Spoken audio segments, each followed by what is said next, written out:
Dans la première partie de ce message, L'amour selon Dieu, dont le lien s'affiche et en descriptif de cette vidéo, nous avions expliqué comment et pourquoi Dieu avait quitté le peuple d'Israël et était resté silencieux pendant 430 ans, qui est la période qui sépare le livre de Malachie de la venue de notre Seigneur Jésus. Alors que Dieu aurait pu détruire le monde et en créer un autre à cause du péché, dans son grand amour, il posa une question au ciel. Qui enverrai-je? Qui ira sauver ce monde? Qui ira délivrer mes bien-aimés du péché? Mais personne au ciel n'avait été jugé digne d'aller sauver le monde, qui nageait dans le péché, comme nous dit la Bible dans Apocalypse 5, versets 2 à 3.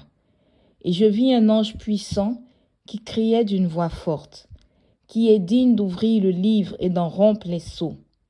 Et personne dans le ciel, ni sur la terre, ne put ouvrir le livre, ni le regarder. Alors Dieu décide de venir lui-même, en faisant sortir une partie de lui qu'il appela « mon fils ». Et alors, les vieillards se mirent dans le ciel à chanter.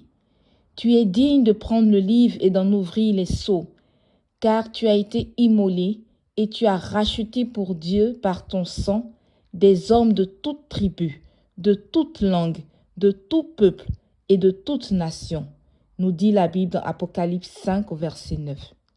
L'agneau de Dieu, le Fils de Dieu, Dieu lui-même, a été immolé sur la croix pour toi et pour moi.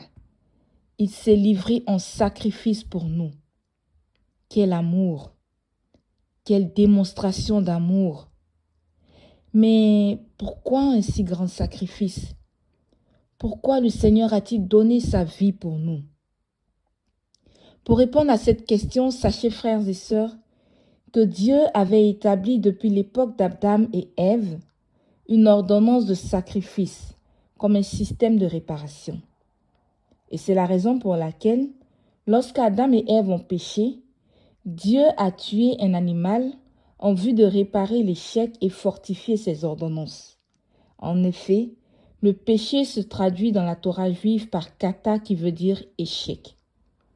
Ce acte s'est perpétué jusqu'à devenir une loi au temps de Moïse.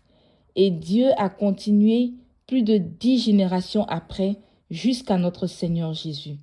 Tout cela parce que Dieu aime l'homme et Dieu voulait le restaurer, le réparer et le remettre à sa page initiale que lui-même avait prévue avant l'échec d'Adam et Ève. C'est cela la hauteur, la longueur, la largeur et la profondeur de l'amour de Dieu pour l'homme.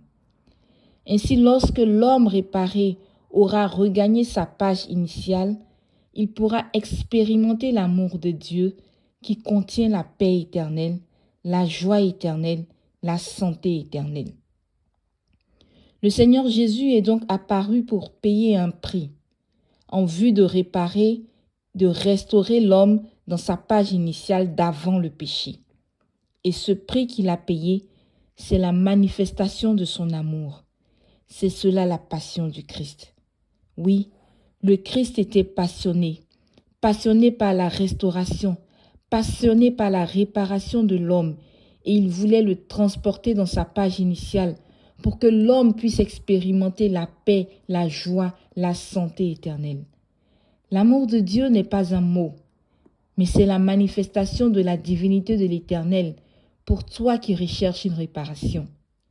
Si tu te donnes véritablement à Dieu, tu vas expérimenter sa passion, tu vas découvrir son amour, et son amour te fera vivre sa paix, sa joie et sa santé éternelle. 1 Jean chapitre 3, les versets 4 à 5 nous disent « Tous ceux qui commettent des péchés luttent contre Dieu. En effet, commettre des péchés, c'est lutter contre Dieu. Vous le savez, Jésus-Christ est venu pour enlever les péchés, et en lui, il n'y a pas de péché. Dieu a envoyé son Fils, afin que quiconque, quel que soit son péché, se donne véritablement à lui, ne périra point, mais aura la vie éternelle. car tous ceux qui restent unis à lui ne commettent plus de péché. Ce verset, frères et sœurs, c'est pour chacun de nous. C'est pour toi, c'est pour moi. Choisissons Jésus aujourd'hui afin que nous fassions la différence dans nos familles, afin de ne pas être condamnés contre nos prédécesseurs, nos ancêtres qui ont accepté l'idolâtrie, qui ont accepté de passer par des intermédiaires plutôt que de recourir au Sauveur.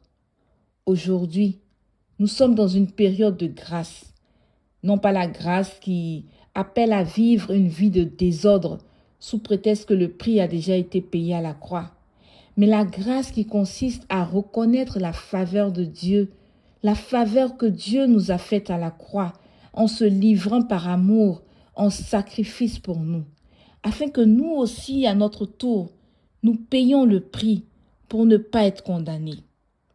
Dieu veut qu'on se donne à lui, pour qu'on puisse l'expérimenter dans ce monde présent, expérimenter sa paix, sa joie et avoir part à la vie éternelle.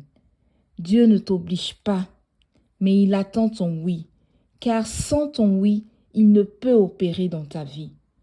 Alors frère, sœur, donne ton oui à celui qui t'a tant aimé, à celui qui t'aime tant.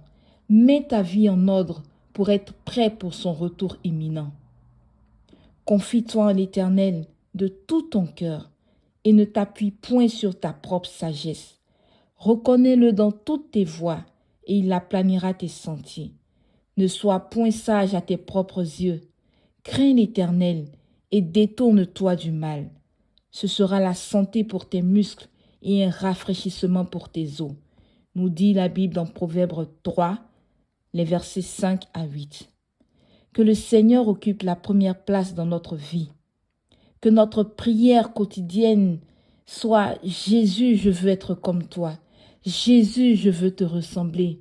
Jésus, je veux avoir plus de ton identité en moi. » Si toi aussi tu veux recommencer ta vie avec le Seigneur, si tu désires marcher avec lui le restant de tes jours, si tu as besoin d'être accompagné dans cette démarche, ou si tu te poses des questions sur la parole de Dieu, n'hésite pas à nous contacter par WhatsApp au numéro qui s'affiche en descriptif de ce message.